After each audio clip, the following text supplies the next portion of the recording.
나오신 여러분들 위해 하나님의 크신 은혜와 복이 임하시기를 주님의 이름으로 축원합니다.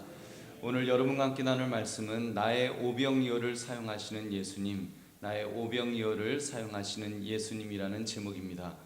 오늘은 이적 시리즈 이 네 번째 시간으로 믿음의 사람이 자기의 가진 것을 예수님의 손에 이렇게 맡겨드렸을 때 어떤 역사가 일어나는지를 우리가 살펴보고자 합니다.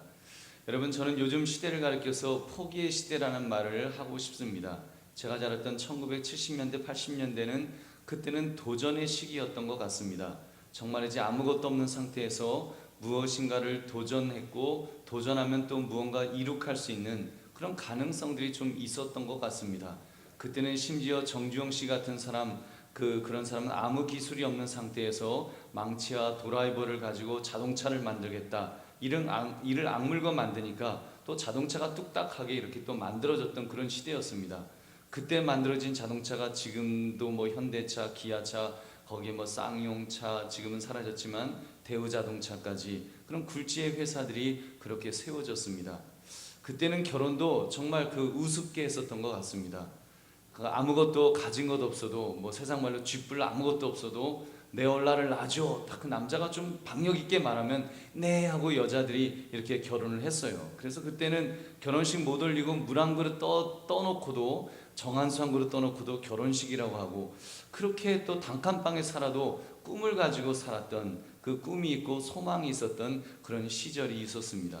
근데 지금은 삼포시대, 연애 포기, 결혼 포기, 출산 포기, 실제로 인구는 뭐 한반도 유사일에 지금 5천만 명이 넘어가는 아주 엄청난 시대가 되었는데, 지금 초중고교 학생 인구가 6.25 전에 전쟁 직후보다 적다고 합니다. 전쟁 직후 아이들 그렇게 죽고 막 그랬을 때보다 지금 더 인구가 적다고 하는 거예요.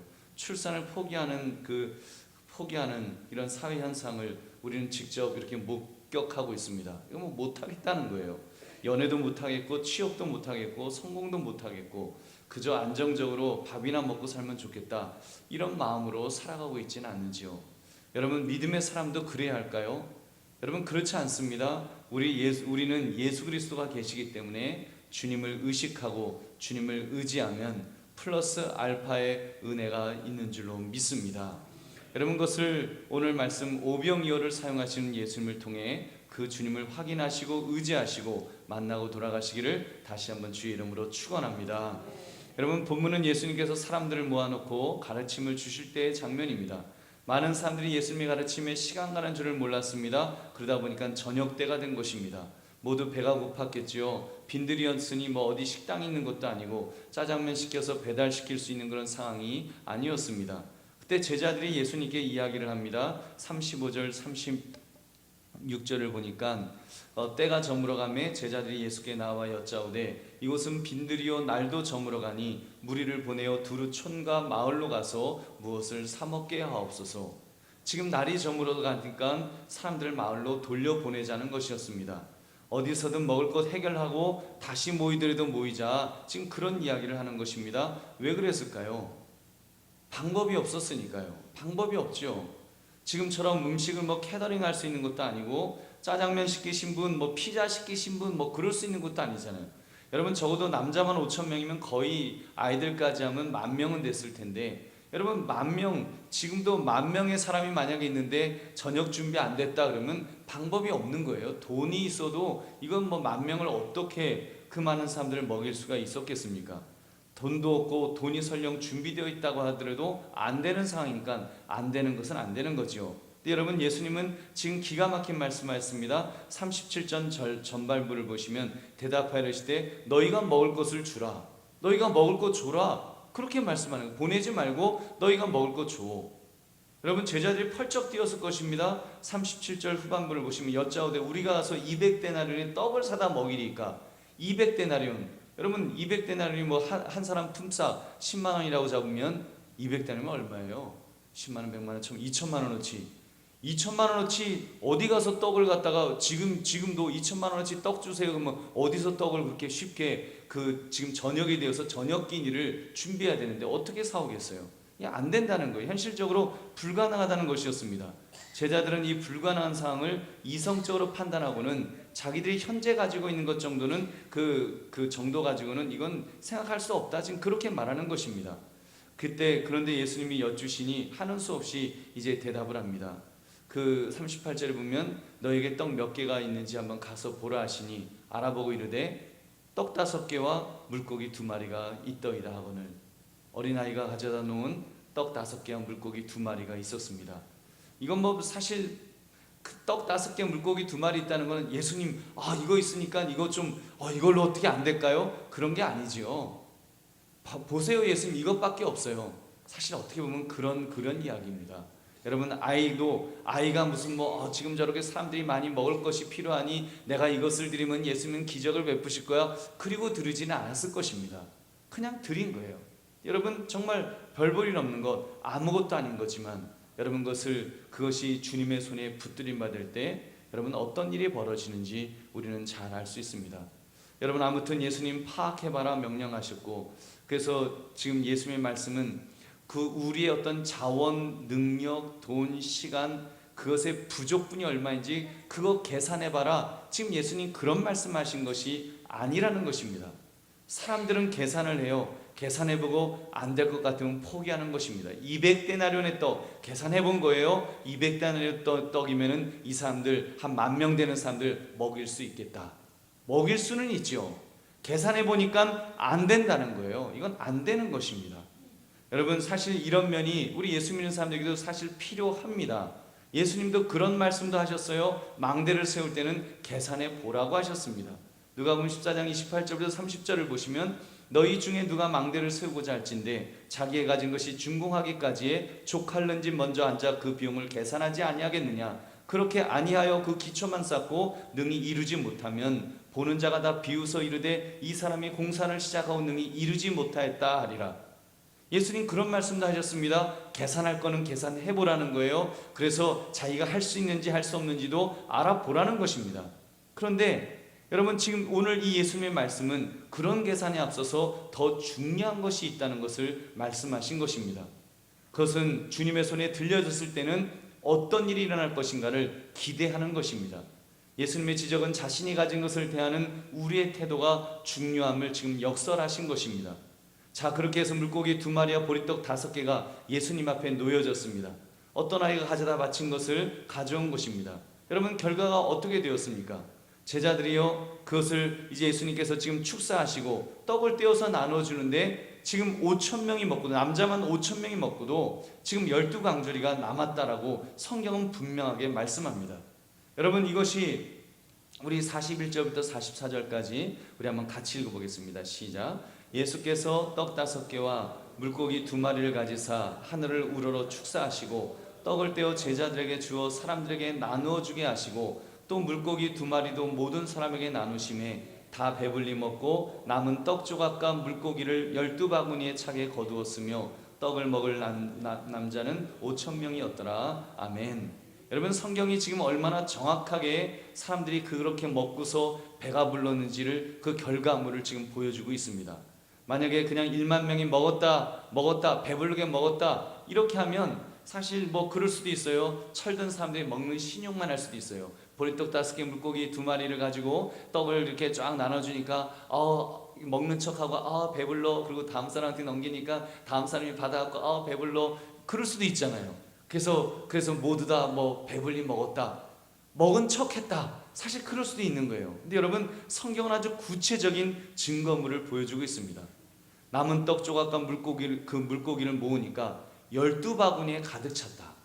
12바구니에 가득 찼다는 것은 이거는 여러분 예수님의 기적이 아니면 일어날 수 없는 일입니다. 할렐루야. 여러분, 주님의 장중에 붙들림 받으니까 그렇게 된 거예요. 떡 5개와 물고기 2마리로 5,000명이 배불리 먹고도 12바구니가 남았다는 사실을 볼 때 여러분은 무엇을 느낄 수가 있습니까? 여러분, 우리에게 중요한 것은 내가 얼마나 가지고 있는가가 중요한 것이 아니라 내가 가진 것을 누구의 손에 올려드리는가가 중요하다는 사실을 우리는 깨달았으면 좋겠습니다. 여러분, 오늘 말씀에서 본 것처럼 예수님과 제자들의 생각이 대조됨을 볼 수 있습니다. 제자들은 가진 것을 계산기로 계산해서 포기할 거는 포기해버린 거예요. 예수님은 아무리 작은 것이라도 주님의 손에 붙들림 바 될 수 있다는 것을 지금 보여주신 것입니다. 사랑하는 성도들이여, 그렇다면 오늘 말씀을 통해 중요한 사실 우리가 두 가지를 붙들고 돌아갔으면 좋겠습니다. 첫째는 여러분, 우리 예수님의 마음이 어떤지를 우리가 먼저 짚어봅시다. 제자들은 배고픈 백성들을 보면서 능력이 안 되니까 돌려보내자고 했습니다. 여러분, 어쩌면 그것이 맞는 말입니다. 능력이 안 되면 돌려보내야지요. 능력이 안 되면 포기하는 것이 맞습니다. 그러나 우리 주님은 어떠하십니까? 여러분, 우리 주님은 전능하신 분 아니십니까? 말씀으로 우주 만물을 창조하신 그런 분 아니십니까? 그렇다면 여러분, 그 주님께서 우리를 어떻게 대하시는가를 보시면 여러분, 우리가 어떤 마음의 태도를 가질 수 있는지를 우리가 결정할 수 있을 것입니다. 예수님은 지금 이 백성들을 보시면서 큰 무리를 보시고 목자 없는 양 같음으로 인하여 불쌍히 여기셨다 그러셨습니다. 그들이 배고픈 채로 돌아가는 것을 원하지 않으셨어요. 불쌍히 여기셨어요. 하나님의 말씀만 전한 것이 아니라, 영의 양식만 전한 것이 아니라, 여러분, 지금 예수님은 육의 양식도 주시기를 원하셨어요. 물론 그것을 통해서 예수님이 하나님의 아들이심을 증거하시는 것이지만, 아무튼 예수님은 그런 마음이셨어요. 우리에게 필요한 것을 채워주기를 원하시는 그런 마음이셨다는 사실입니다. 그렇기 때문에 우리에게 주기도문을 가르치실 때 너희가 이렇게 기도해라 하실 때 예수님께서 끼워 넣으신 것이 뭐예요? 일용할 양식을 주옵시고, 하나님 앞에 일용할 양식을 달라고 늘 기도하라고 그렇게 말씀하셨습니다. 여러분, 그렇다면 우리가 그 주님을 우리가 바라볼 수 있지 않습니까? 우리가 주님을 의식하자 그랬어요. 그 주님이 어떤 분이신지 우리가 의식할 수 있다면, 여러분, 내 삶의 현장은 지금 어려울 수 있습니다. 내가 가진 것은 작은 것일 수 있어요. 그러나 여러분, 창조주께서 우리를 어떻게 보시는가를 우리가 깨닫게 된다면 우리에게 소망이 있는 줄 믿으시기 바랍니다. 여러분, 우리 주님은 넉넉하신 분이신 거예요. 우리가 배고프기를 원하지 않으시고 우리에게 필요한 것을 채워주기를 원하시는 분이십니다. 여러분, 그래서 아들이 심지어 가장 소중한 것까지도 우리 주님은 우리에게 주시지 않으셨습니까? 자기의 생명값, 목숨까지도 주셨습니다. 우리를 죄에서 구원하시기 위해서 십자가에서 죽으심으로 그 값을 치러주셨어요. 여러분, 그래서 아마 우리는 그걸 다 믿을 거예요. 내가 죽으면 천국 간다, 주님은 나의 죄를 위해서 십자가에 죽으셨다, 다 믿어요.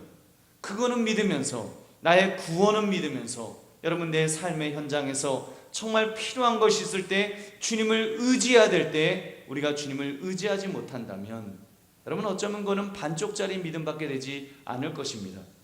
여러분, 중요한 것은 이때 우리가 주님을 의식하고 그렇게 좋은 마음을 가지신 분이심을 알면 우리가 그 주님께 구하는 것입니다. 여러분, 이때 중요한 것은 구하는 방법입니다. 주님은 간절하게 구하라고 그랬어요. 왜요? 간절한 기도야말로 우리의 믿음의 증명이니까요.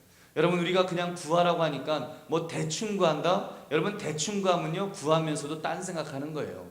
여러분, 우리가 간절히 구하면서도 간절히 구해놓고도 딴 생각하잖아요. 내 능력으로 어떻게 되지 않을까? 내가 어떻게 다른 재주를 부려야 되지 않을까? 우리가 그런 생각을 하는데, 여러분, 우리가 간절히 기도하지 않으면 여러분, 그때 믿음이 작동하지 않는 거예요. 우리가 간절히 기도할 때 우리의 믿음이 작동하는 것입니다. 그냥 시험 삼아, 보험 삼아 하는 기도는 안 됩니다. 여러분, 우리가 주님을 정말 의식하고 그 주님이 나의 구원자이시고 전능자이시고 창조주이심을 의식하면서 그 주님께 우리가 기도할 때 주님은 우리의 인생을 책임져 주실 줄은 믿습니다. 그 주님을 의식하시기를 주님의 이름으로 축원합니다. 또 한 가지는 우리의 마음 자세입니다. 그래서 여러분, 우리의 마음 자세가 중요한 것입니다. 우리가 주님께 나를 맡길 때 주의할 태도는 이것입니다. 너무 인간적인 계산으로 주님께 맡겨야 할 것과 맡기지 말아야 할 것을 임으로 구분짓지 말자는 것입니다. 내가 가진 것이 얼마나 될 것인가, 얼마나 유용할 것인가, 그런 것에 신경 쓰지 맙시다. 왜 내가 가진 것에 대해서 지나치게 신경 쓰면 안 되는가 하면, 여러분, 신경을 쓰면 쉽게 시험에 빠지기 때문입니다.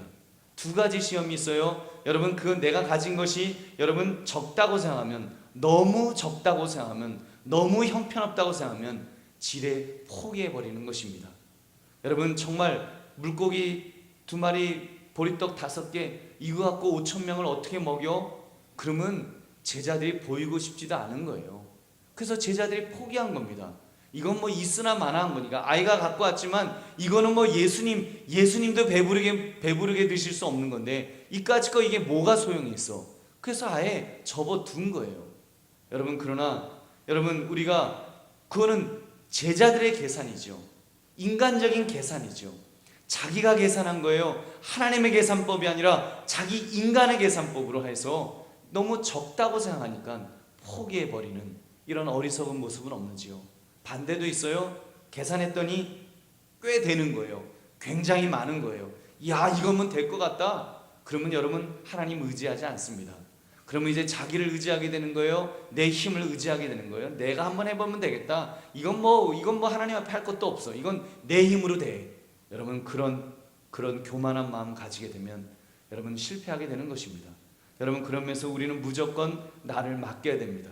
작은 것부터, 작은 헌신부터 우리 시작합시다. 내가 작은 것을 주님 앞에 맡길 때, 작은 헌신을 할 때 그 헌신을 통해서 놀라운 일들이 일어날 줄로 믿습니다. 특히 포기하지 맙시다. 우리 삼포 시대라고 쉽게 포기해서는 안 될 것입니다. 우리 미리 포기할 것은 포기해버린다면 그것은 믿음의 사람의 태도가 아니라는 말입니다. 왜요? 주님은 전능하시기 때문에요. 우리가 정말로 주님을 의식한다면, 여러분, 정말로 주님이 의식이 되면, 주님의 모습이 그려지면, 우리 내일 이제 우리 삼위일체 하나님에 대해서 말씀을 나눌 텐데, 정말로 그 주님이 그려지면 여러분, 주님을 의지하지 않을 수가 없습니다. 한계 없이 기도할 수 있는 거예요. 여러분, 나는 한계가 있지만 여러분, 한계가 없으신 하나님 앞에 우리가 기도할 수 있는 것입니다. 그리고 그 결과는 하나님께 맡겨 드리십시오. 여러분, 이때 주의할 것은 기도한다고 모든 것이 다 이루어진다, 여러분, 이런 말은 아닙니다. 뭐 하늘을 나를 수 있습니다. 여러분, 지금 교회 꼭대기에서 뛰어내려도, 종탑에서 뛰어내려도 안 죽습니다. 안 다칩니다. 하나님이 살려주십니다. 이런 말은 아닙니다. 이런 말 아니에요. 여러분, 그렇다고 100층에서 뛰어내리는 식의 하나님을 시험해서는 절대로 안 될 것입니다. 그러나 여러분, 우리의 삶의 현장에서 살다 보면 100층에서 뛰어내리는 식의 그런 시험이 있을 때가 있잖아요. 정말 내 인생에서 100층에서 뛰어내리는 것 같은 그런 절망적인 순간이 있지 않습니까? 그때 믿음의 사람은 기도할 수 있다는 거예요.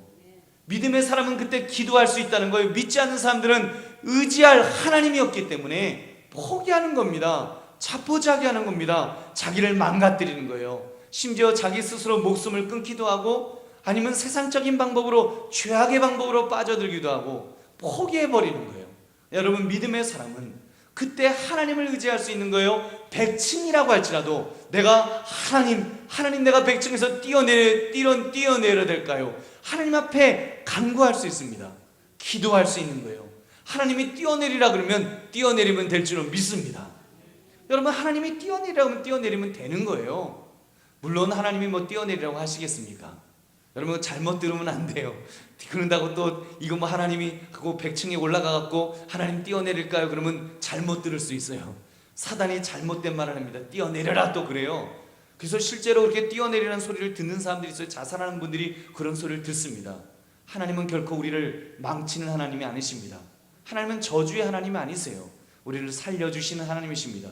살리는 영이세요. 그래서 여러분, 하나님은 우리가 기도하면, 우리가 그런 문제까지라도, 사실 기도할 문제 아니잖아요. 하나님 100층에서 뛰어내려야 될까요? 지금 이 상황이 지금 100층에서 뛰어내리라는데, 내 삶의 현장이 100층에서 뛰어내리라는데 하나님 뛰어내려야 될까요?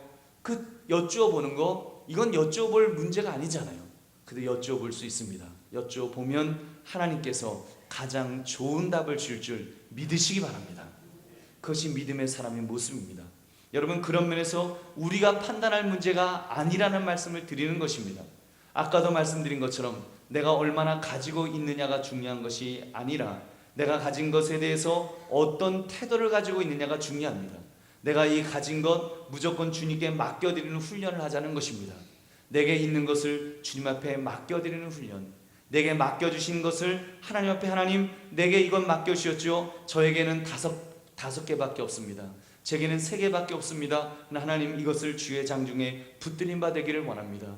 주님, 나를 붙들어 달라고, 내 인생을 붙들어 달라고, 내가 이번에 이런 일을 하는데 하나님 이 일을 붙들어 달라고, 이번에 이런 시험을 준비하는데 붙들어 달라고 기도하는 것입니다. 내가 이 사업을 하는데 주여 이것을 붙들어 주옵소서, 주님 앞에 내어 맡기는 것입니다. 작은 것밖에 안 남았을 수도 있어요. 여러분, 세상적으로는 안 된다고 생각할 수 있어요. 근데 주님 앞에 맡길 수 있는 것, 여러분 것을 주님을 의식하고 주님을 의지하는 자의 모습인 줄로 믿습니다. 그러면 주님은 주님의 방법으로 여러분 오병이어처럼 보잘것없는 것이라고 할지라도 맡겨드리면 하나님께서 가장 좋은 길로 이끌어 주실 줄은 믿습니다. 이렇게 기적도 일어날 것이고 또 기적 이상의 무엇인가를 하나님은 분명히 주실 것입니다. 여러분 그러므로 오병이어의 사건처럼 내가 주님께 나의 것을 맡겨드림으로 오병이어의 기적을 체험하시는 그런 저와 여러분 되시기를 주님의 이름으로 축원합니다.